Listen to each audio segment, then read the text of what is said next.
the youth towards the path of policy and politics. On the behalf of VIT Leo Club, I'm extremely happy to have Mr. Geriti with us on this occasion. Hearty welcome, sir. Thank you so much. It's my pleasure to be with you. Thank you, sir. Here on Siddharth will take over. Yes. How are you, sir?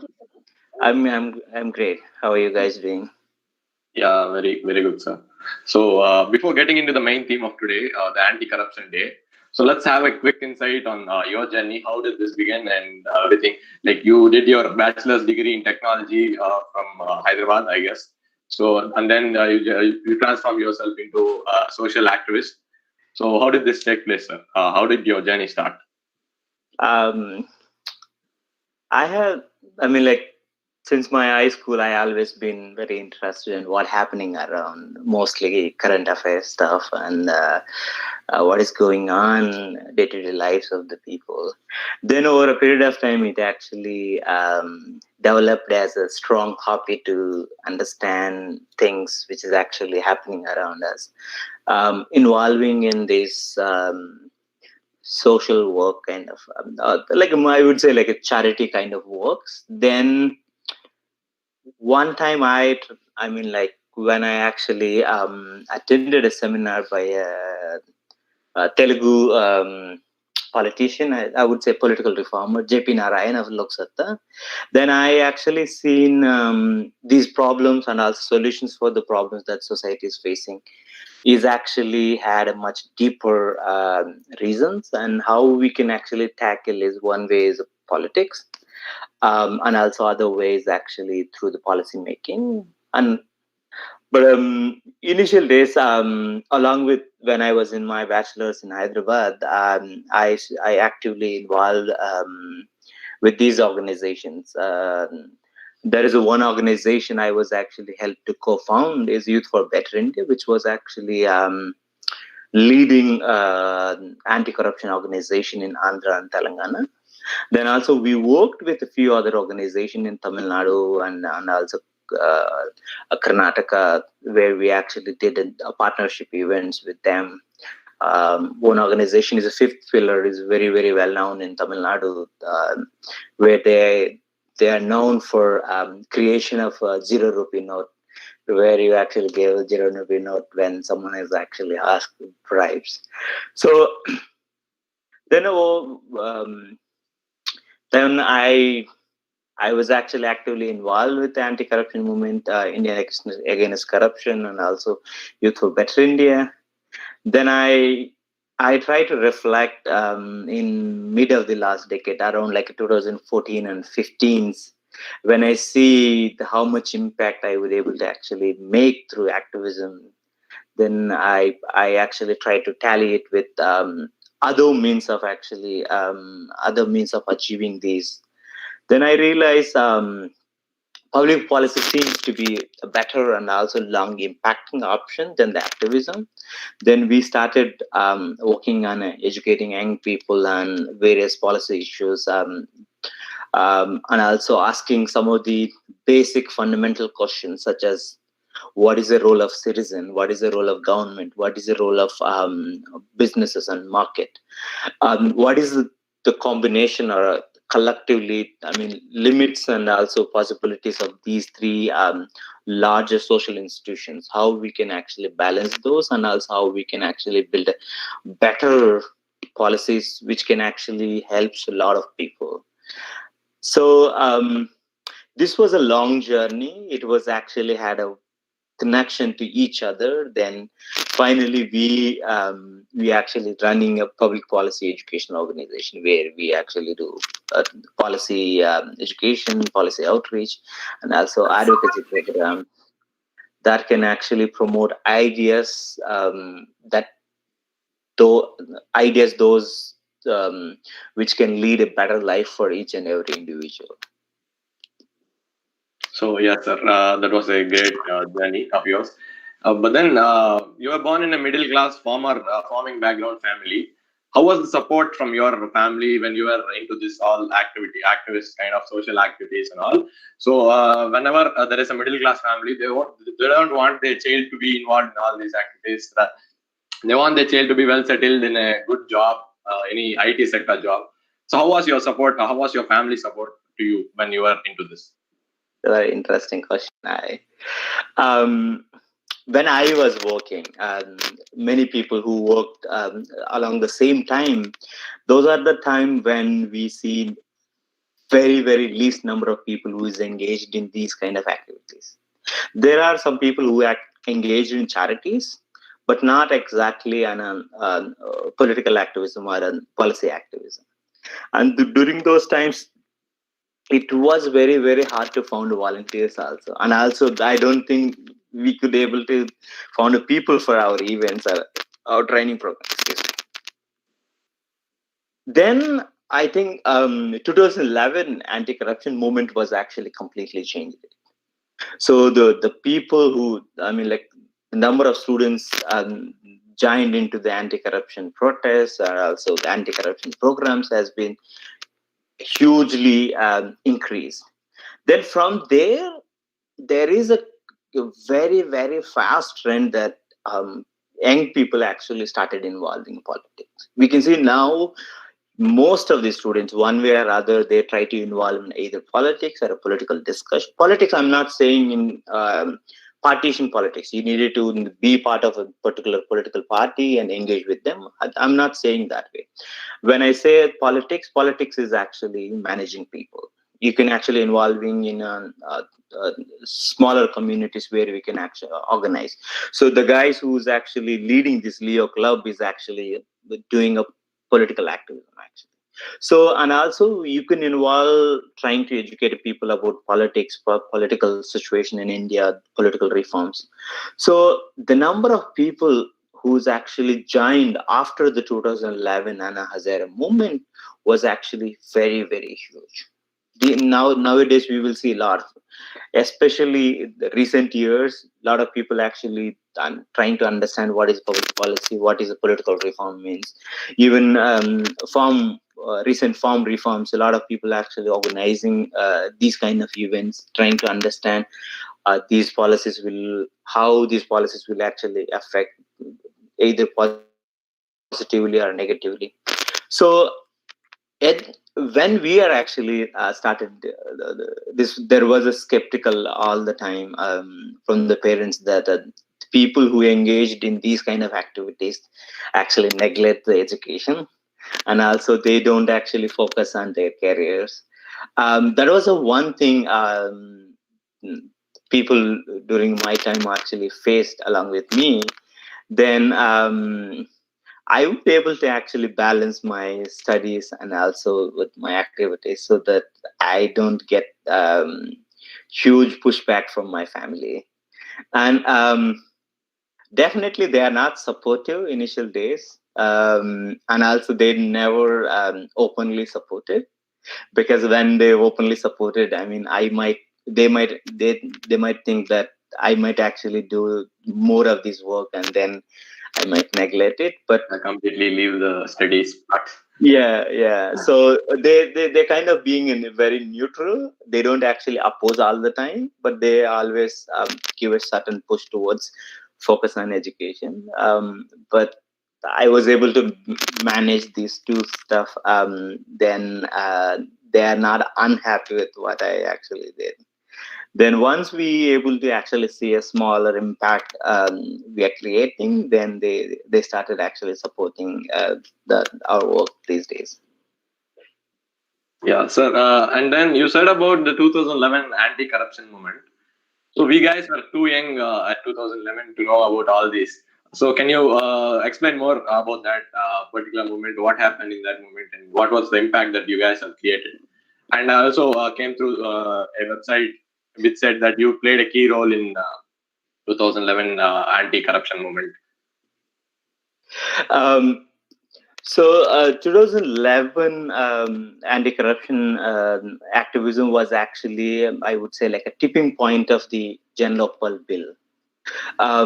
So But before that, there has been a different organization, like a fifth pillar looks at Youth for Better India and India Against Corruption, Jago and Janagraha. There are a n number of organizations which is actually trying to promote more transparent and also accountable institutions that can actually leads to better governance.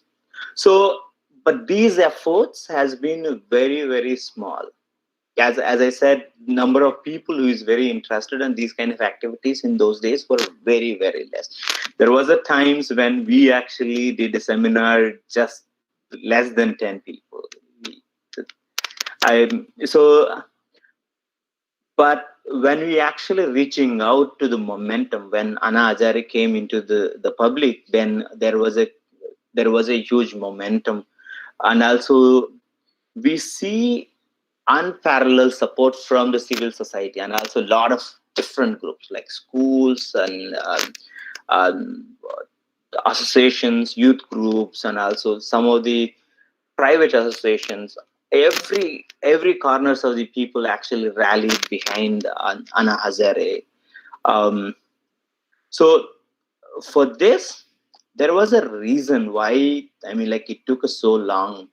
Um, so most of the people actually remember that 2011, after the 2011 protests, Jan Lokpal bill able to pass in the parliament, but before that, Parliament actually rejected, I think, 7 to 9 times. Jan Lokpal bill was rejected by the members of Parliament because there is no incentive for them to actually pass the bill. Because if they pass the bill, that is actually going to reflect on them because it will limit their power, their possibility to do the corruption or exercise the power they had. Because power is something which is actually very, very central part of the corruption actually. Because so when you have a power, you will always actually abuse, except the few, very, very few exceptions, but most of the time power tends to corrupt, absolute power tends to corrupt absolutely. So power is something that actually stays with the most of the time state, I mean state in a governmental sense. Then whenever they try to exercise it, and there has been a huge abuse of those power, and which is actually lead to the corruption.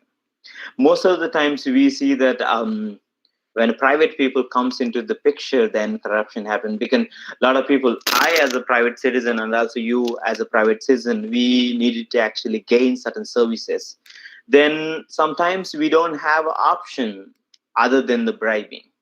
I'm not saying we should bribe, but we would able to actually build an institution that can actually enable us and at the same time incentive us to not to bribe the public servants. Because most of the times we are actually forced our hand to actually bribe these things. um, I the most of the above middle class are rich people can actually stand there not to give the bribe. They have an ability because they can actually postpone whatever the work they are doing, and they can actually not able. I mean, they don't need it to. They can delay their work. But imagine a middle class people or below middle class students who needed to actually apply for a university. If the deadline is passed, if you don't have these caste income, these certificates, then what will you do? You don't have an option because it's actually your life and death matter. So sometimes most of the middle class or below middle class people forced to give the bribe. We cannot criticize them, but we needed to actually build the institution that can actually incentivize people to work well. I And also there is a huge issue on misconception about the corruption is we most of the time see it is we need to disconnect these corrupt officials. So we actually put more institutions. If you see organization that is actually enforcing these rules are more corrupt than the earlier institution they are actually prosecuting.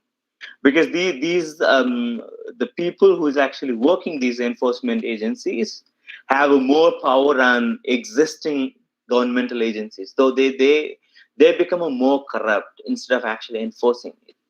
So we needed to actually take back that power and give back that power to the people. That is only happens when we would be able to actually build the institutions that can actually enable us to take back, limit these powers of these government employees or also state officials. At the same time, when we actually keep the power close to the people, then we would be able to question them. If our corporator do something wrong, I will have access to question him. Then he or she will actually try to be more honest person, or they try not to do corruption, at least in an open way. And if a central minister able to do that, or else some high-end official in Delhi able to do something, and someone in the Hyderabad, someone in the Beluru cannot actually question him, maybe not in a direct manner, require a bigger force to actually question these kind of people. So decentralizing power to the local level would actually help us to um, limit the power of the people, power of the government servant who is actually using excessively. So this is the things that in the 2011 protest, through people actually rallied for more these kind of institutions. One of the key institution is actually Jan Lokpal. So where we will have a central independent authority which can actually investigate and prosecute the people who is actually involved in these corruptions. Because if CBI is actually doing investigation, then there will be influence from the Minister of Home Affairs from the central government. So if they're actually prosecuting ruling party, then there will be influence from the ruling party. Then the investigation will be favorable to the ruling government. It is same with the most of the time. So we required an independent institution. That is where Jan Lokpal bill actually comes into the picture. But to end the corruption, to build a system where we will have more transparent and accountable institutions, Jan Lokpal bill is actually just a beginning. In India, most of the times our power is actually very centralized. It is largely exercised by the central government, where it can actually decide most of the stuff. Even though we have federal structure, but power always actually been with the central government. But at a certain level, we would able to empower our federal structure more maturely. But during the emergency period, our the powers during the emergency period, most of the times the power local governments had actually revoked. Then the power as actually centralized. When power centralized, it actually lead to large number of corruptions. We can see n number of corruption cases in last 20 years. Other scam, 2G scam, coal scam, Commonwealth scam. We can see a lot of these. These are all actually happen because of lack of accountability. At the same time, the overpower centralization with the people and the government. Um, so in 2011 is the time when most of the India actually rallied for these institutions. I hope we would also see more clearly where we can actually limit the power of these people, the people who is in the power. At the same time, we wherever we would able to not limit that power, we would able to actually decentralize that power to the local level where people will have access to these people. Yes, and also I have seen in your profile that you have visited a lot of countries to represent our Indian organizations. So, how different did you feel their laws would make their corruption? I mean, their system more transparent in order to stop the corruption. And how different is that from India? um, I think I was able to, through my work, I was able to visit multiple countries, able to meet multiple organizations um, uh, that actually do public policy research and also advocacies and reforming their laws, reforming their policies. So most of the time, when I visit a country which is actually largely developed, they have less corruption. Most of the times, when I visit less developed countries or third world countries, most of the time they actually have this problem of corruption. When I actually try to understand the problems in a more public policy point of view, I realized it is actually one of the institutions that have a very direct correlation is how much power government had and how much corruption that country had. Most of the Western liberal democracies have a limited government. They try to actually put their government as limit as possible. So the role of the government in the people's lives is as less as possible. And so this has a direct impact on the corruption. This is actually, so if someone actually wanted to misuse the power, they will have a different kind of checks and balance system where they can act able to do that. Am I saying these are all corruption free countries? No. Am and also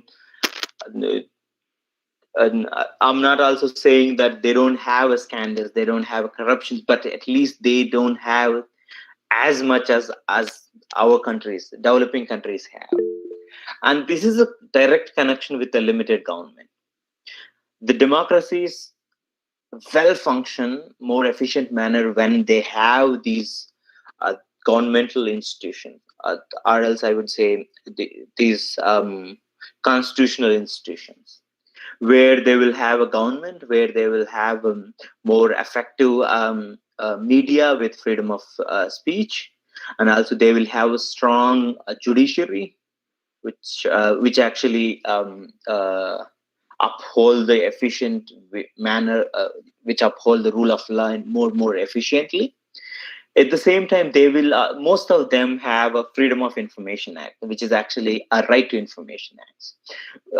In India these days, the right to information act is diluting, even though it is actually a very very powerful tool to utilize to actually fight the corruption.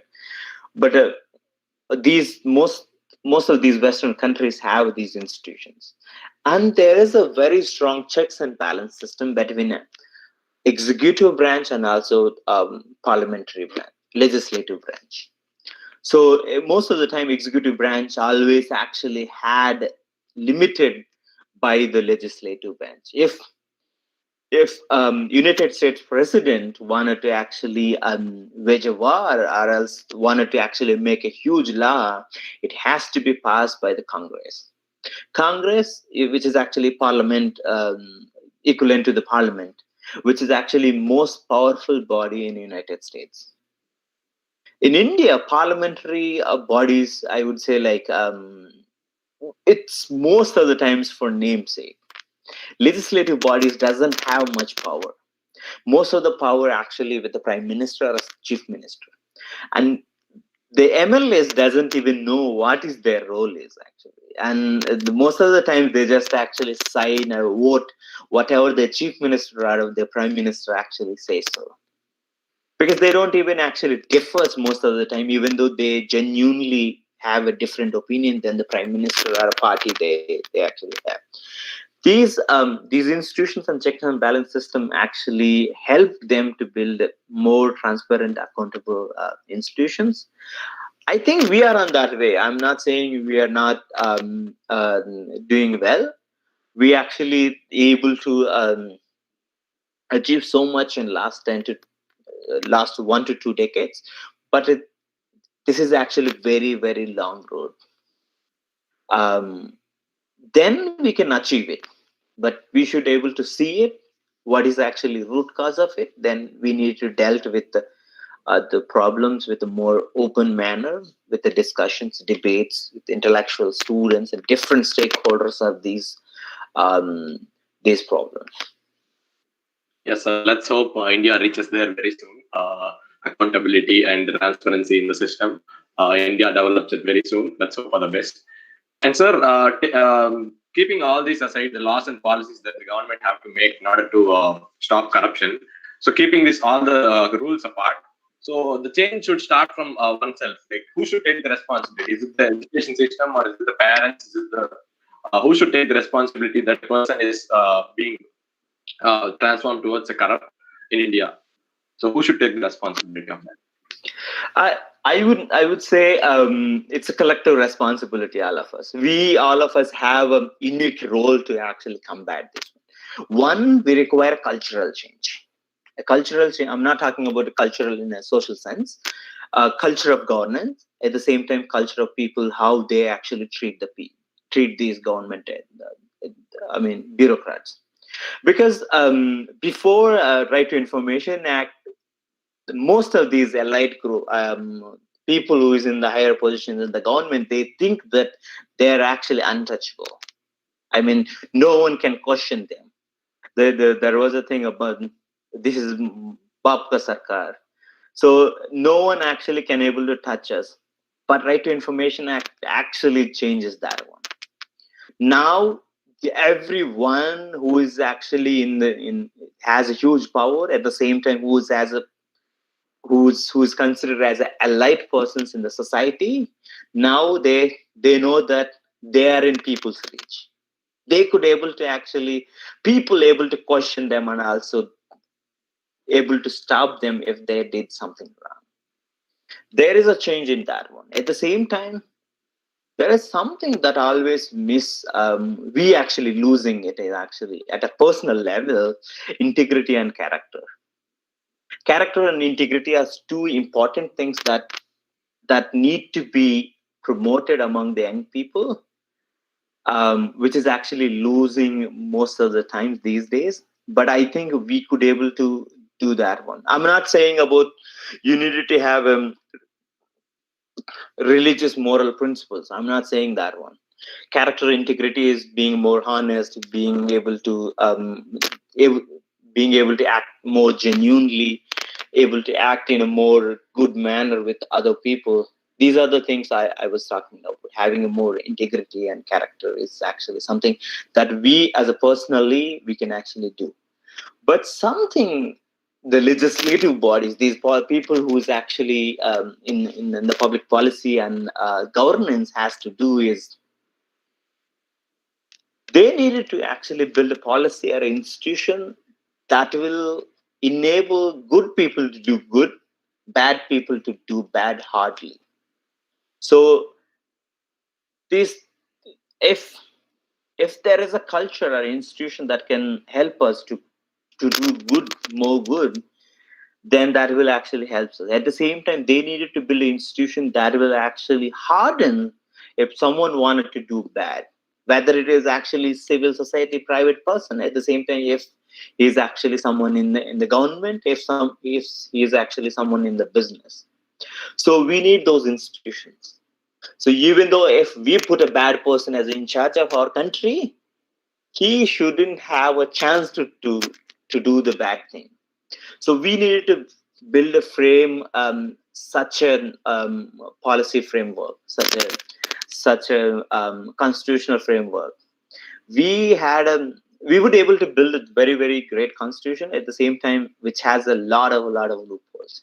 We actually dump a lot of practices from across the world, which sometimes we're proud of, but sometimes which is actually very bad for us because we have rules that are actually outdated, which is actually not even relevant to us. Sometimes we never actually amend any of the our laws since 1950. Those are the laws that we needed to actually relook it and also amend, or else close those rules. So through this one, we would able to actually build. We all are having a very collective responsibility. Each one of the player has their unique role in this one. Yes, everyone have to change from their perspective, not in order to blame the government for not doing something. The change has to begin from the beginning. Yes, blaming them doesn't actually help us. We need Yeah. to build the incentive for them to do the good. Yes, sir. And sir, the Swatantra Foundation. So, can you tell something about that? What was the main motto behind that establishment of Swatantrata Foundation that you made? So, Swatantrata is its foundation lies in few years before, where I was actually run another organization called India's Future Foundation, which is actually where we promote ideas of open market economy, at the same time limited government, and also promoting entrepreneurship along with that one. So at the same time, in 2016, we actually started a program called Youth Parliament, which is actually where we do a lot of discussions, debates by youth on various policy issues, how these policies are actually impacting, and also if where we can youth can actually contribute to these policy ideas. So last year, when actually we look up, we try to actually build an organization that can promote ideas and policies which can enable every person to build a decent life with dignity. So through this one, we actually try to combine both entrepreneurial outreach and also political outreach, where we try to reach the people who's engaged in politics and business and bring them together to actually support the policies that can actually help India to grow much faster economically and also politically. So to achieve that one, we actually follow three things. We actually try to educate young people and students, and we actually promote the ideas we believe that will actually help India. And also, we actually pick up the policy, certain policy areas where we think these policies can actually impact a large number of people, such as national education bill, and also we try to promote agricultural reforms, and also we actually strongly proponents for decentralization, which where we actually run the campaigns, and also we did a campaign on responsible spending, which is actually one of the areas we keenly gonna interest in the coming months, where public spending of India has been reaching very high, and the public debt has been no one actually talking about the public debt, which every one of us has to pay back, and politicians actually spending these money. They think like this money is actually gonna produced from the trees. They announce like huge number of social welfare schemes. I strongly think which is actually not helping most of the people, and which is actually large waste of money. If we continue to do those social welfare schemes, then we will be from being one of the most important and also fastest growing largest democratic economies to a bankrupting country like Venezuela. I mean, like, if we actually go through wasting this money through these social welfare schemes, then our future is actually Venezuela. We will bankrupt, and that will not only spoil our economy, but also it will lead to political instability and also the integrity of our federal structure. So there is a core problem that lies with these unresponsible huge spendings that we wanted to actually tackle on. And also we're going to work on various other areas later in the years. But these are the things we actually do. And through Swatantrata, that's one of the aims we actually wanted to actually try to pass the bills, try to introduce the new kind of ideas that mainstream organizations are not touching.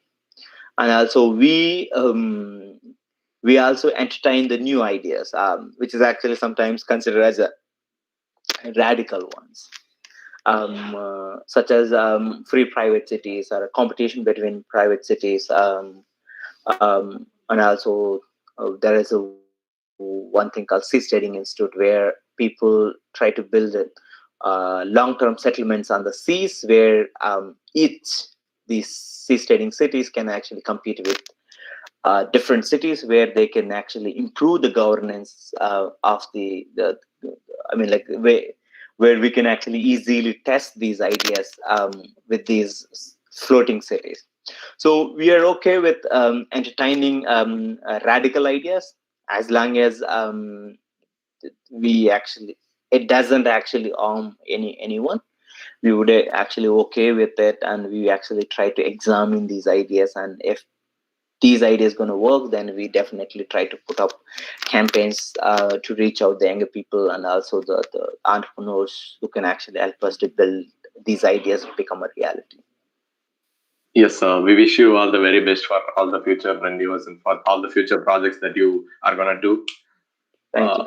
Yeah, sir. And then the Karambir Chakra award that you received. Can you share the experience that you had with by receiving the award, and for what did you receive the award?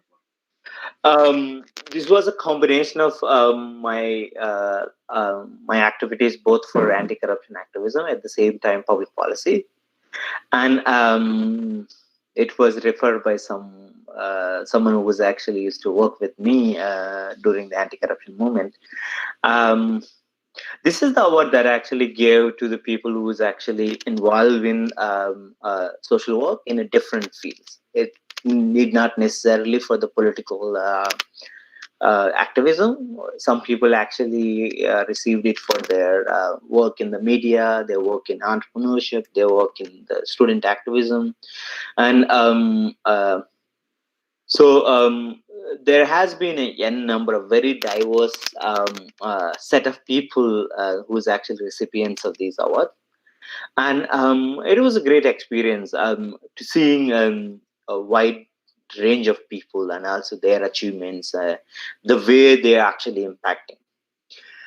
The work we do is actually one of the way to actually contributing, trying to create impact for this on the society. There has been n number of ways, which is actually depending on our passions and also our expertise, we can actually always play a key role. I mean, like Teach for India do very very great work in there, and Leo Club is actually doing amazing work by actually bringing different kind of people and are sharing their experiences, and our organization trying to push the policy change. And India Against Corruption was actually pushed for the strong anti-corruption organization. There has been entrepreneurial organizations and student clubs who is actually trying to promote entrepreneurship. There is n number of charities who is actually helping people who's in need. So this is actually creating impact on society has always many ways, and during these award ceremonies, the the diverse range of people are actually very very huge and also very inspiring to actually hear their stories, how they are actually contributing to society is actually gives very very huge inspiration to push our work a little bit further. And Yes, yeah, yeah, yes, sir. Come on. Yes, yeah, yeah. throughout your entire journey, whom would you consider the most as your inspiration? Whom do you consider as your inspiration in your life? um, um, Apart from my father, I would say JP Narayan is my political guru, someone who's actually changed my life in completely different direction. Because IT is actually very very my strong passion. My uncle is actually an IT engineer, so then I actually observed him when I was in high school. Then I wanted to actually go for IT all the time, and then from IT to non-profit, JP has been a very very key player. So he actually shown.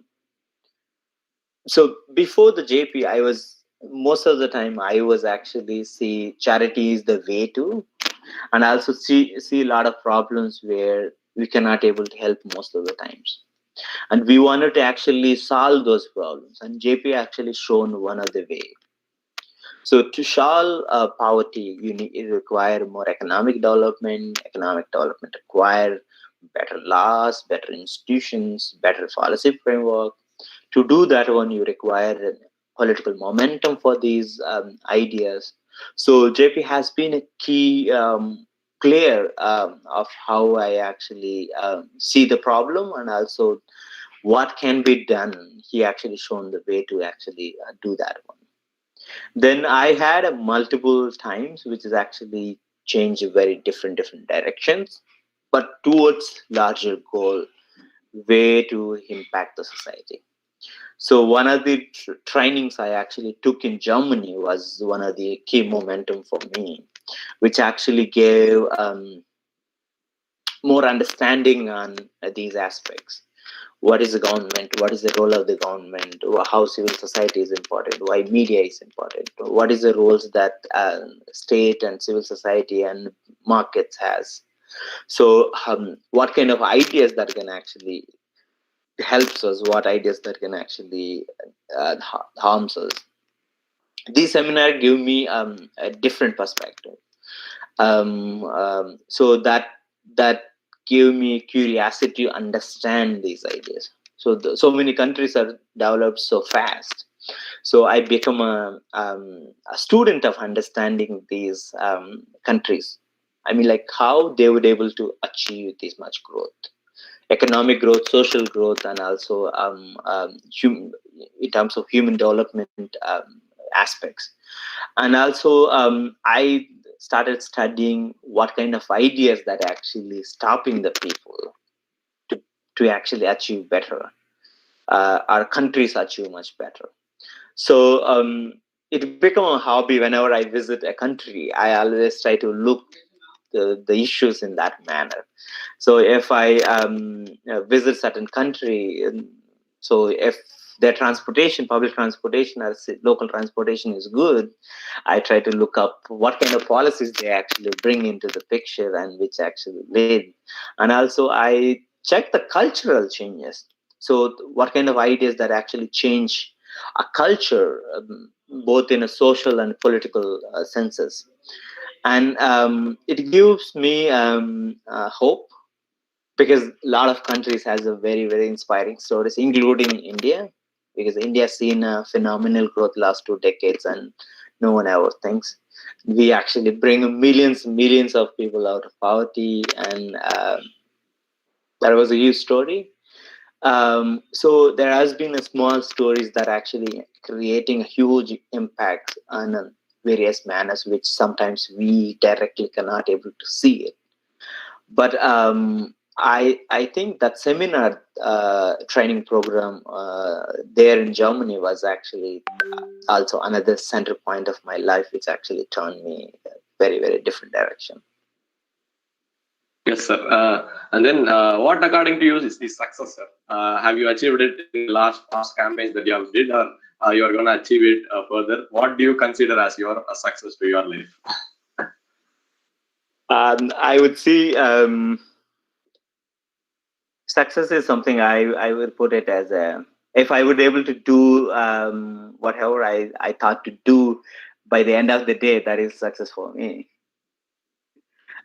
In a smaller piece, but that is what, if I would able to do what I wanted to do within the time I actually set, that would seems to be success for me.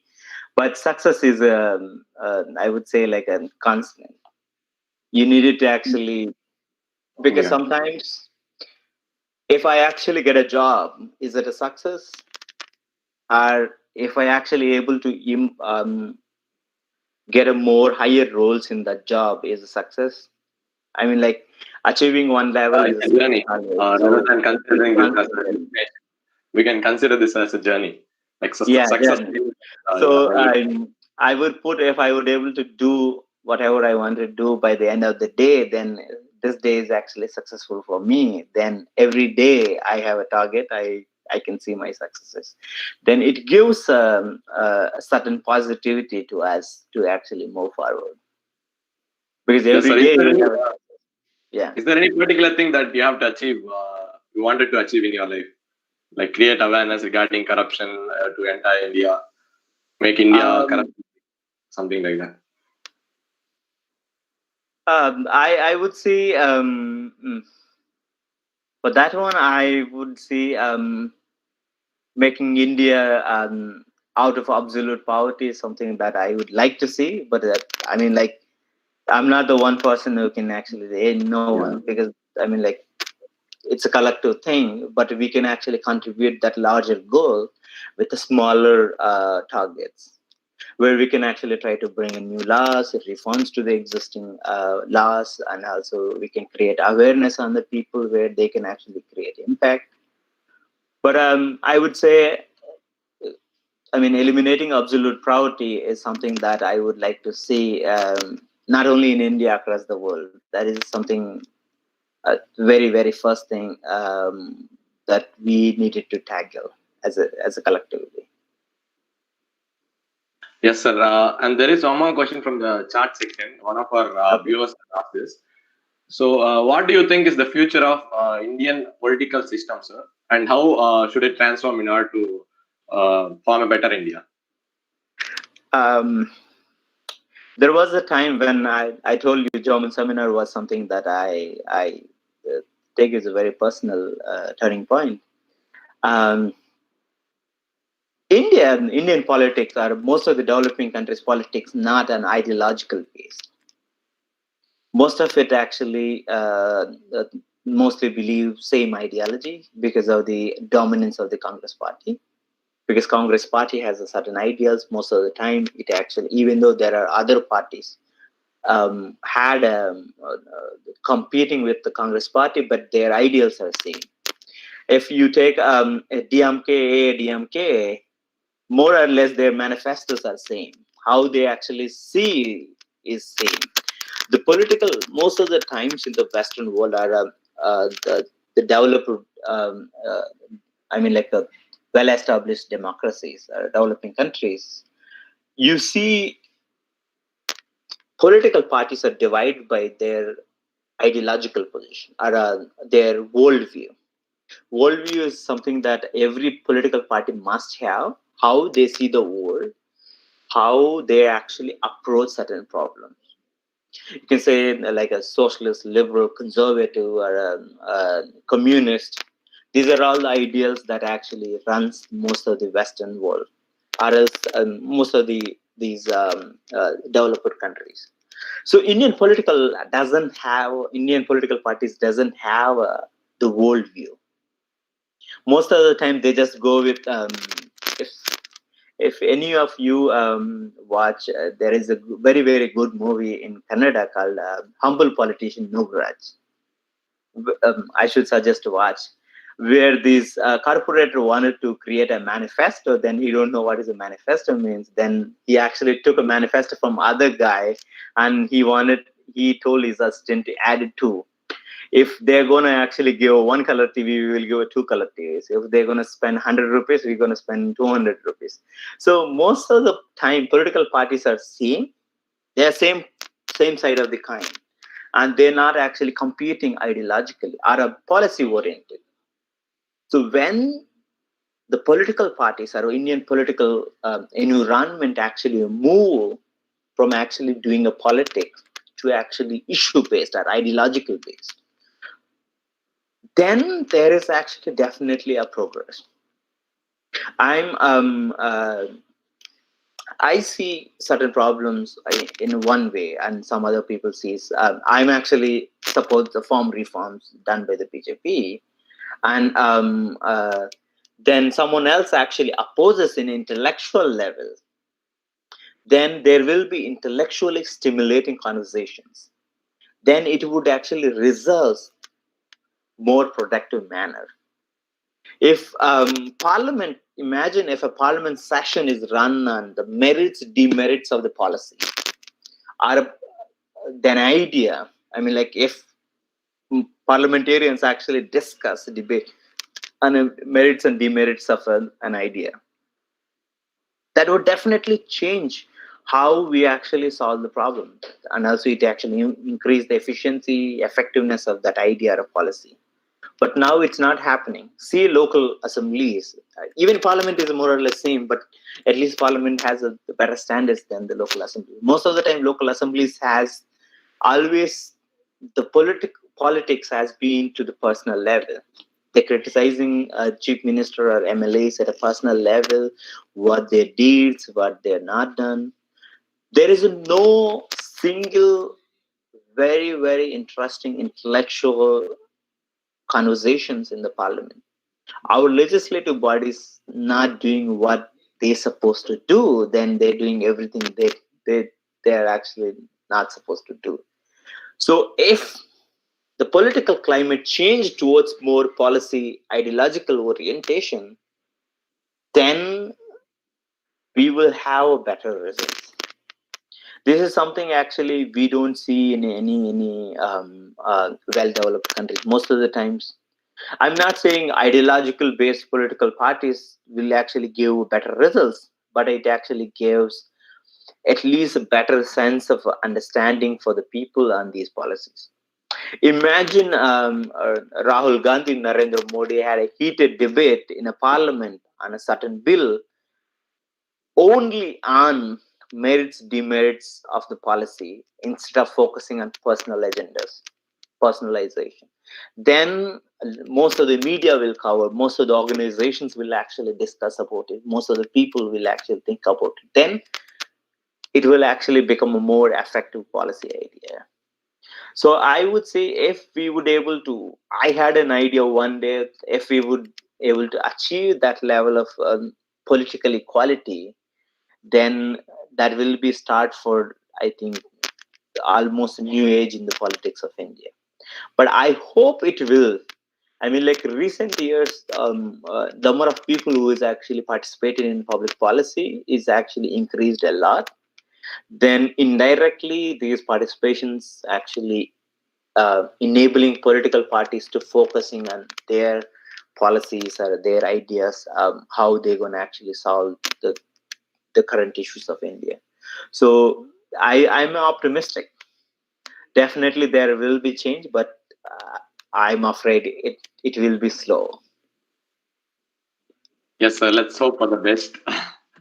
Yeah. So there is one more guy in the chat section who has asked, "What's your opinion on Indian Anti-Corruption Bureau? Is it up to the mark? What is it doing up to the mark? What it is supposed to do?"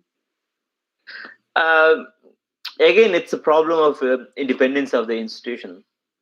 Most of the anti-corruption bureaus largely directly, indirectly influenced by the state or central governments. Unfortunately, when they don't have that independent authority in a work nature, they cannot do their work very, very well. So most of the time, they would able to actually pick up the people, low level employees, low level bureaucrats, and low level business people who are actually giving bribes to getting things done. So they will most of the time they will catch these kind of people, but they're not able to actually catch the real people who's actually doing huge power abuses. When they would able to actually build anti-corruption bureau as a more independent constitutional authority, then there is hope for them to actually work more effectively. It's not an ACB's problem actually. It's actually we didn't actually build that institution where it can work more independent manner, so that there is always influence from the government. Then they cannot actually prosecute people who is in the power. Then there is no point of it, right? End of the day, most of the people who is actually going to do these abuse of the power, who is in the power. Then if we don't able to actually investigate them, then there is no purpose for these guys to exist. Then they will actually focusing on more low level and government people, the business people who's actually involved in these small corruption activities. So I think we should actually build a more comprehensive independent constitutional authorities under the Janlokpal, and so that might actually increase chances of these people to actually work well. At the same time, these people should be limited by the legislative bodies, where they should actually accountable for the parliamentary committees and also for the legislative committees. And we needed to empower these legislative bodies because legislative bodies are almost dead in our country. Yes, very true that. Yes, it was really amazing talking to you. And before we have a word of thanks, would you like to say something to all the youth watching out there? Okay. You guys doing an amazing job actually bringing different stories, different people, different kind of experiences, and keep doing that one.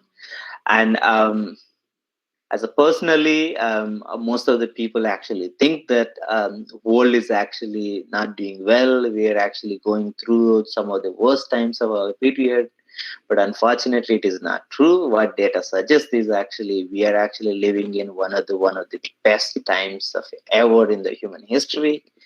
We had a power 24 hours power supply. We have a fridges. We have laptops. We have cell phones. We have a better health conditions. Um, and also we have better health facilities. We have better transportation. We have cheaper ways to actually travel, and we have gyms, we have everything.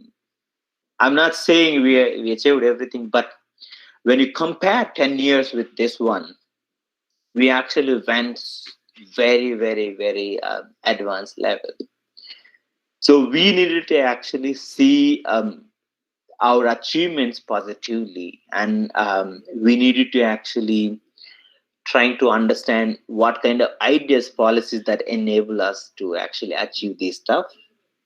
Try to actually repeat that one, try to build a better lives for personally for us first, then also to along with our communities and our societies, then to do our work in a positive manner. And the future is going to be very positive. Definitely we will actually reach more heights politically, socially, humanitarianly. We will actually going towards better every day. So we don't need to actually see we're actually running in a backward direction.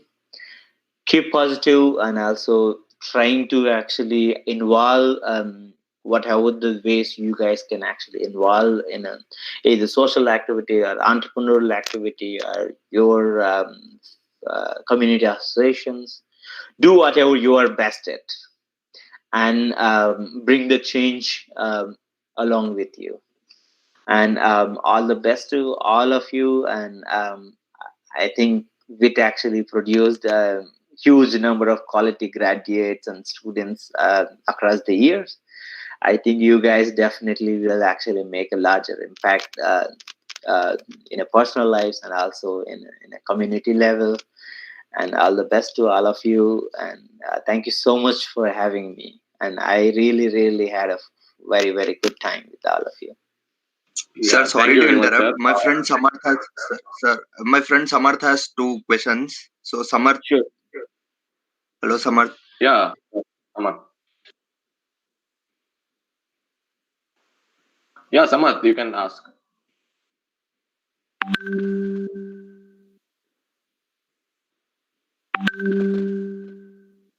Your voice is Samarth, not you are not audible. audible.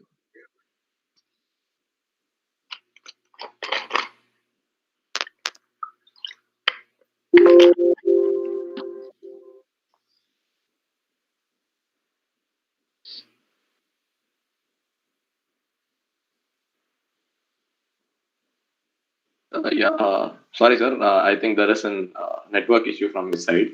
It's fine. It's fine. Yeah, Samarth, could you please type in the chat box if possible?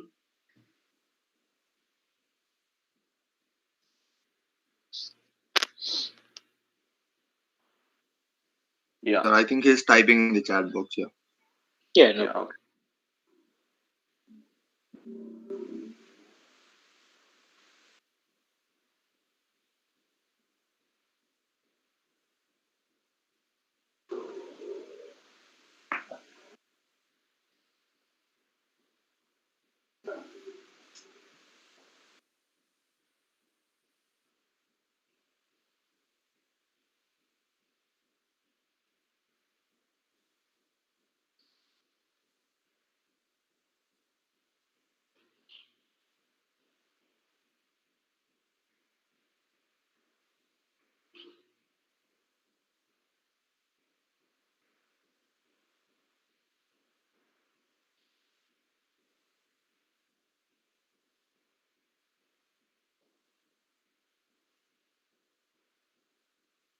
Yes, sir. He has posted the question. Sir, in the anti-corruption movement, we saw two ways: being in the power and then working, and other one, the Hazares way.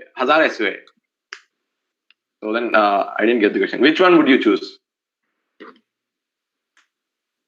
Okay, I try to reframe the question if I'm getting it correct. I think he's asking which way you would choose, either like Arvind Kejriwal going into the government and actually do that, or else other. Um, um, if you asked this question a few years back, I would actually say I would be go with Arvind Kejriwal. I was very strong, politically motivated at that point of time, wanted to involve in politics and run for the office. But for now, I no longer have that aspiration anymore. So I would, most of the time, I wanted to actually go mostly public policy. I will involve or work with the state, but I'm not interested to be in the state. Maybe advisories or leading, providing suggestions through public policy suggestions for these governments, or running grassroots activism for the change we actually aspiring for. Because I would say this would be a more effective ways for me, because once we actually enter into the political game, it actually changes our equations and our incentives, our motivations actually changes. So I would rather stay out of it, trying to influence from the outside to make the change possible than actually join. But I'm not saying this is the correct one or this is not the correct one. I would say this is the way that which actually fits for me more better manner. I think, I mean, like different people actually can choose different options and best of their ability. And if they would able to make change within the government, then definitely good. Yeah, thank you, sir, for answering. And then moving on to the next big segment, we will have vote of thanks by Umair Ali. Sir, that was an extremely insightful session, sir. Thank you so much for making our morning fruitful. Our day fruitful. So, VIT Leo Club wishes you all the best for your future endeavors. Keep inspiring us, sir. And much thanks to those who joined the meeting for being a perfect audience. Thank you so much, guys. Yes. Yeah, thank you, sir. Thank you, sir. Thank you so much. Have a great day. Yeah. Thank you. Bye-bye.